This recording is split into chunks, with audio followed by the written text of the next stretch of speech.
ಕವನದ ಹೆಸರು ಬೆಕಿಟ್ ಇಂದ ಬೆನಿಫಿಟ್ಸ್. ಇದನ್ನು ಬರೆದವರು ಅರಟಿ ಅನಿಲ್ ಕುಮಾರ್. ಇದರ ಬರವಣಿಗೆ ವೆಂಕಟರತ್ನ CN. ಕೆಲಸ ಮಾಡುವವನಿಗೆ ಸಿಗುವುದು ಕಠಿಣವಾದ ನಿಟ್ಟುಸಿರು, ಹೊಗಳಿಕೆಯ ಮೆಟ್ಟಿಲೇರಿಸಿದರೆ ಸಿಗುವುದು ಮೆಚ್ಚುಗೆಯ ಹೆಸರು. ಕೆಲಸ ಮಾಡುವವನು ಸತ್ಯ ಹೇಳಿದರೆ ಸಿಟ್ಟಿನಲ್ಲಿ ಮೂಲೆಯಲ್ಲಿ ಸ್ಥಾನ, ಬೆಕಿಟ್ ಹಿಡಿದವನಿಗೆ ಬಾಗಿಲು ತೆರೆದು ಗೌರವದಿ ಪ್ರಥಮ ಸ್ಥಾನ ಮಾನ. ಕೆಲಸ ಮಾಡುವವರಿಗೆ ಇದೆ ನೂರಾರು ಕಂಪ್ನಿನೇ, ಸಿನ್ಸೆಕ್ ಹಿಡಿದರೆ ಒಂದೇ ಕಂಪ್ನಿಯಲ್ಲಿ ಆಗೋಗ್ತಾನೆ ಡುಮ್ಮಿನೇ. ವಿಕೆಟ್ ಹಿಡಿದರೆ ಪಕ್ಕಾ ಬಿಸ್ನೆಸ್ ಕಮ್ಮಿನೇ, ಟೈಮ್ ಪಾಸ್ ಮಾಡ್ತಾರೆ ಆಡ್ಕೊಂಡು ರಮ್ಮಿ ಗೇಮನ್ನೇ. ಮೆಚ್ಚುಗೆಗಾಗಿ ಮೇಲಧಿಕಾರಿಗಳಿಗೆ ಹಸ್ತಾರೆ ನುಗ್ಗೆ ಮರ, ಅದನ್ನೆಲ್ಲ ನಂಬಿಕೊಂಡು ತೋಡ್ಕೊಳ್ತಾರೆ ಅವರ ಅಲ್ಲ. ಹತ್ತಿರ ಆಗೋಕೆ ಸೇಫ್ ಗಾರ್ಡನ್ ಮಾಡೋದು ಒಂಥರ, ಬದುಕಬಾರ್ದು ಯಾರು ಎಂದಿಗೂ ಈ ತರ. ಸಕ್ಸಸ್ ಆಗೋಕೆ ಪ್ಲಾನ್ ಮಾಡ್ಕೊಂಡು ಮಾಡ್ತಾರೆ ಪ್ರಾಜೆಕ್ಟ್, ಫೇಲ್ ಆಗದೆ ಇರೋರು ಟಾಸ್ಕ್ ಇಂದ ಆಗೋದೇ ರಿಜೆಕ್ಟ್.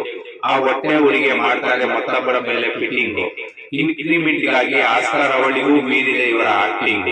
ನಿಮ್ಮಂತವರು ಸಿಕ್ಕಿದ್ದೆ ಅದೃಷ್ಟದ ಯಶಸ್ಸು ಅನ್ನೋನು ಬ್ರೋಕರ್, ನಿಮ್ಮಷ್ಟು ಬುದ್ಧಿವಂತರು ಇನ್ನೊಬ್ಬರಿಲ್ಲ ಇದನ್ನು ನಂಬಿದವರು ಜೋಕರ್. ಕುರ್ಚಿ ದೊಡ್ಡದಾದಂತೆ ಬದಲಾಗುವ ವೇದವಾಕ್ಯ, ಇದು ಸತ್ಯ. ದುಡಿಯುವವನಿಗೆ ಸಿಗದು ಕ್ರೆಡಿಟ್, ಶ್ರಮ ಮಾತ್ರ ನಿತ್ಯ. ಇಲ್ಲಿದ್ದರೆ ಮ್ಯಾನೇಜರ್ಗೆ ಯಾರಾದ್ರೂ ಬೆಕಿಟ್ಸ್, ಆರ್ಸಾನೆ ರ್ಯಾಕೆಟ್ಸ್, ಅಂತವರಿಗೆ ಮ್ಯಾನೇಜ್ಮೆಂಟ್ ಕೊಡಬೇಕು ಟಿಕೆಟ್ಸ್ ಆರ್ ವಿಕೆಟ್ಸ್. ಇಲ್ಲ ಅಂದ್ರೆ ಅವರಿಗೆ ಸಿಗುತ್ತೆ so money benefits or profits. ಆಗ ಕಂಪ್ನಿಗೆ ಸಿಗೋದು ಬರೀ milk packets or tablets. Team work ನಲ್ಲಿ ಐಡಿಯಾ ಅದ್ಭುತಗಳಿಲ್ಲ, ಸುಳ್ಳು ಎಲ್ಲವೂ ಅಪ್ಡೇಟ್ಸ್.